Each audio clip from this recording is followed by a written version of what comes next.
Senator Julie Rosen was elected to the Senate in 2002, began service in 2003. She also has 20 years of experience, and she also has 7,076 days of service. It's an honor to present Senator Julie Rosen.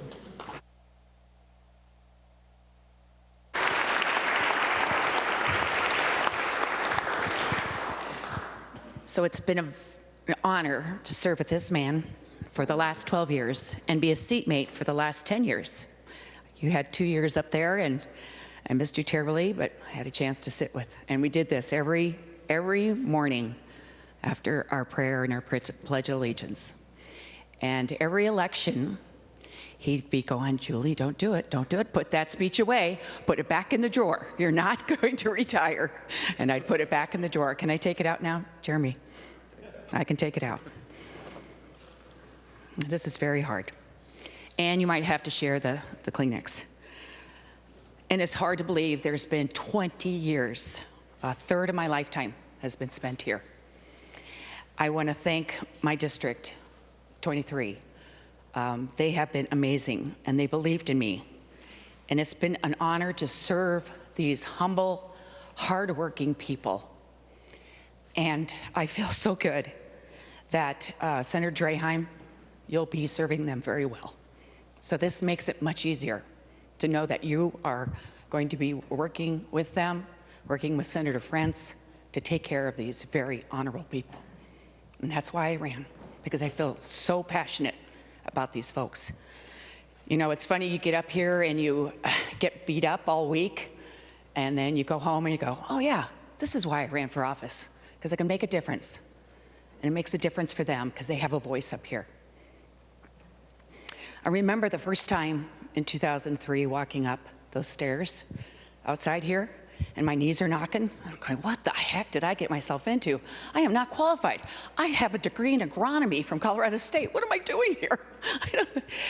But I remember thinking how incredibly clean those stairs were and how beautiful this building was. And I was looking for something to say, like, oh, they missed a spot on that. I just want to say thank you to everyone who cares for this amazing Capitol complex. It is spectacular. And a special shout out to Tim and Dee and Roger at the MSB and our great conversations that we've had at night. I will always cherish those. So, people have been asking a lot, what will I do? You know the answer, don't worry about it. I got it handled. By time a third deadline next year, I'll be floating down a river in Vietnam and Cambodia, so don't worry. I also have a 2-year-old, I bought it 2 years ago, a 19-foot Airstream motorhome. Have not used it once, not slept in it once. I'll have to get the manual out because I don't even know how to operate this thing. Seriously, yeah. I got friends that own a elephant rescue camp in Kenya. I think I'm going to go and be cheap free labor, maybe shovel some elephant poop. Who knows? I just want to make a difference someplace, and that's important to me. I have a family that I'm very, very close to out west. I have 6 other brothers and sisters. I lost one a couple of years ago, and I look forward to getting more time with them. Senator Newman, you said it right, Scott, you said it very well, that a lot of people, we don't know enough about each other. I know Ann is an engineer. I do know that, thank you, Ann. But you probably don't know that I was born and raised in Colorado. I was born and raised right next to Red Rocks. And Carla, I will never vote for legalizing marijuana. I'm just gonna tell you right now. But I have a 97-year-old mother who lives in Fort Collins. And I wanna really spend these last times with her too. So it's very important. But most of all, I want to spend time with my kids. And it's funny, we've had this conversation, Jason, about your kids are little, and you think that, and of course, it is so important to spend time with them right now, but they actually require and need more of your time when they get older too. And I am so honored to have kids that want to spend time with me. And the day they were born, they made me a better person. Absolutely. Wade, Karin, and Reed. And they're the ones that have had the sacrifice here for my commitment to this place. Wade and Molly are going to have their first granddaughter in October. Very excited about that. And I have another granddaughter, Lena, who lives in Münster, Germany. Dave knows that very well, and I look forward to being able to visit her without having to schedule it around the 26 parades that were going to be this summer. Karen and Patrick are up there, and they just got married a month ago, and they still have that honeymoon glow going. I can see it right there.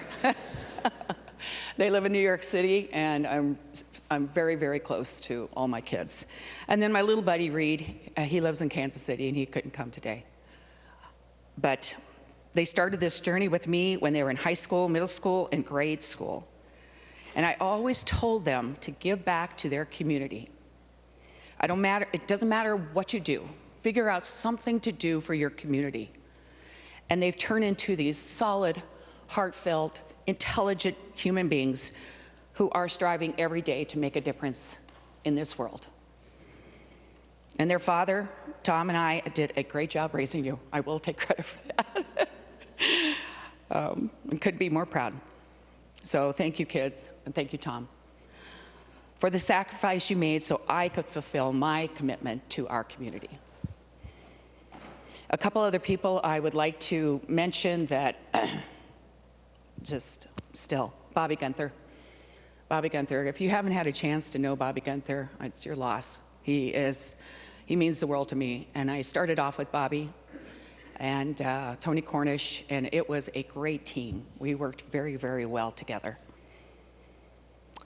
Dick Day, when he asked me to run, I was like, are you kidding? I've got kids at home. I don't know anything. I have no political experience. I don't know what I'm doing, but he believed in me, and he helped me, and I won my first election because I ran hard, and that belief and asking was so critical for everyone, but especially women, to ask them to run, because you know you can make a difference. And Dwayne Benson, we lost Dwayne Benson a couple of years ago, but he was the one that taught me, and which we all know, but he said relationships are what matter up here. It doesn't matter if you're in the minority or majority. Make that relationships, because you can make things happen. And I served 12 years in the minority. And in the minority, in 2005, we passed the comprehensive meth bill, the largest meth legislation in the nation. I didn't know what the heck I was doing. I didn't know the process, but the meth cooks were coming up into southern Minnesota, and the stories about children being bathed in the bathtub where they were dumping the meth cook residue down that tub or the sink, and those babies were being bathed in it. That took me to my knees. So we had meetings twice a month, and Ken Backus would come down, and the sheriffs and the judges and the retailers, and we'd meet in Albert Lea twice a month. And we developed this huge 5-section bill that had putting away your Sudafed and child protection and treatment and cleanup legislation, and it was remarkable. But honestly, I didn't know what I was doing.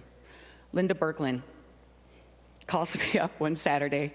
I don't know, sweeping the garage, chit-chatting, and she goes, well, I want to help you with that meth bill. And she starts talking about what she's going to do, and I said, well, Linda, are you going to take the bill from me? She goes, no, we're going to work on this together. So we sat at the committee table, and we did the bill together. And that was how it's supposed to be. That's how it's supposed to be. And we passed that bill. And it made a difference.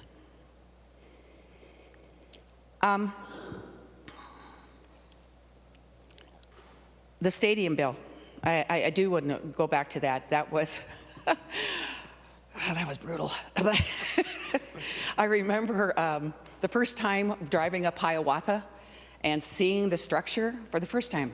I had to pull over because I got really emotional about it because there was so much energy invested into that bill.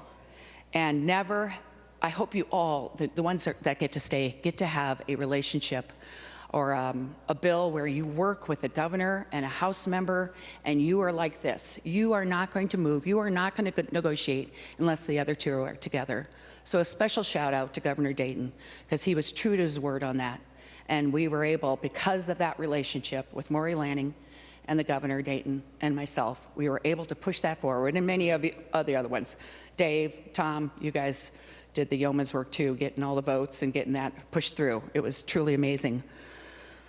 And just a little plug, shameless plug, please let's take care of the stadium with the paying it off next year. We'll take care of Minneapolis. Let's do the right thing. Somebody take that, okay? Do well. I want to just say too about the 2018 pension bill. Sandy, it was remarkable. And to the pension boys, thank you very much, guys. We did a good job for our state workers. And unfortunately, we couldn't get the 2022 over the finish line, but maybe there's some hope. I don't know, but we worked hard on that. It's a good, very, very good bill. And the opioid bill, Chris Eaton, another great bipartisan bill that we made an impact in this state, so we have a lot to be proud of there. You can't leave this body without mentioning the mental health bill. So very important what we are doing and the work that needs to continue in this arena of mental health. Very, very important. So much work to do, like I said. The House was going to give me a heart attack last night. So I also want to thank all my colleagues. We've done some really good work here, and we've had some great laughs. And I know I've sparred with a few of you, but I have always and will continue to respect you very, very much.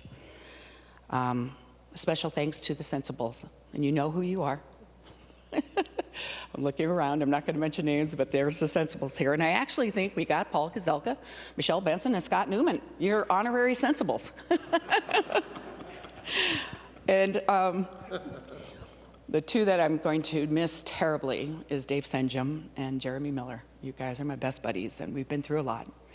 And I couldn't have done this without you, without your guidance and your friendship. And that's going to mean the world to me. So for the people that are outside these doors, that have helped shape us and guide us and inform us, we can't do this job without you. And we've become friends, and I really appreciate everything you've done for this body and for this great state.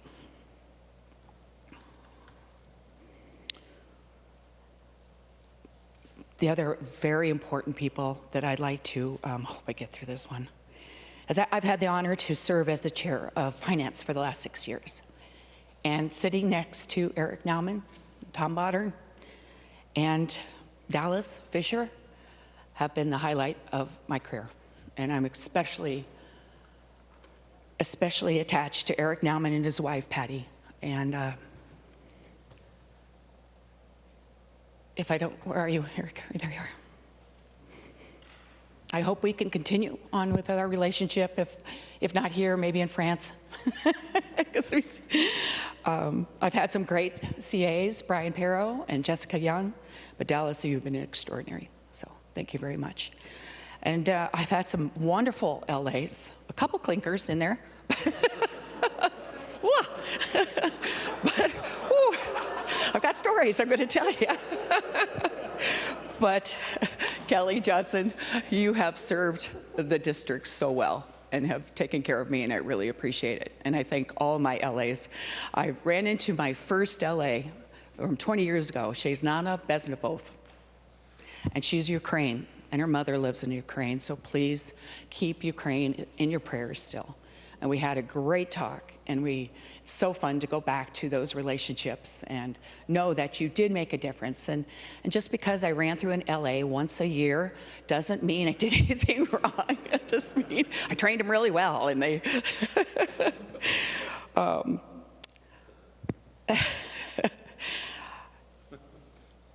Sven, you and your team have kept us